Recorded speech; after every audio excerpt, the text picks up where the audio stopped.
Congress party का मैं बहुत बहुत धन्यवाद करती हूँ। बोलते हैं ना कि बुरे टाइम में पता लगता है कि अपना कौन है, क्योंकि बीजेपी आईटी सेल ने उस चीज़ को साबित करने की कोशिश की थी कि हम चले हुए कारतूस हैं, हम खत्म हो गए हैं।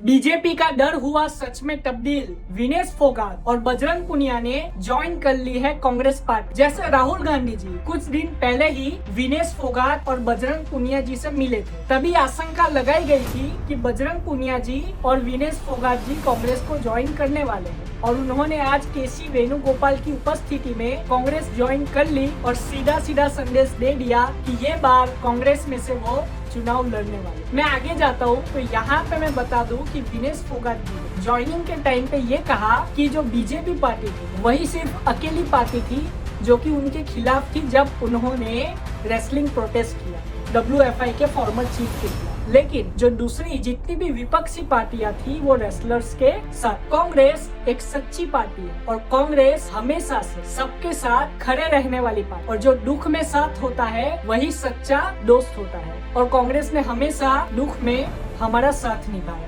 विनेश फोगाट जी ने ये भी कहा कि रेसलर के आंदोलन में उनके साथ कोई नहीं था, बल्कि सिर्फ कांग्रेस पार्टी, और कांग्रेस पार्टी ने उन्हें पूरा समर्थन दिया। और कहीं पे भी देश में किसी भी लड़की पे कोई भी मुसीबत आएगी तो विनेश फोगाट जी ने कहा कि मैं खड़ी रहूंगी। विनेश फोगाट जी ने आगे ये भी कहा कि कांग्रेस पार्टी में ज्वाइन होने का फैसला हमें इसलिए लेना पड़ा क्योंकि हमें बीजेपी को हराना है। और ये जो बीजेपी को हराने वाली बात है वो तो बीजेपी हरियाणा के चुनाव में हार ही गई, क्योंकि बजरंग पुनिया जी और विनेश फोगाट जी का कांग्रेस में जुड़ना सीधा सीधा बताता है कि कांग्रेस का बम्पर फायदा हरियाणा में होने वाला है। बजरंग पुनिया जी ने भी कहा कि कांग्रेस ने हमेशा हमारा साथ निभाया, कांग्रेस हमारे साथ हमेशा खड़ी, इसीलिए आज हम कांग्रेस को ज्वाइन करें। विनेश फोगाट जी ने कहा कि बजरंग पुनिया जी को 4 साल के लिए बैन कर दिया डोप लेने की वजह से। उन्होंने कोई डोप नहीं लिया, बल्कि उनको इसके लिए बैन कर दिया गया क्योंकि उन्होंने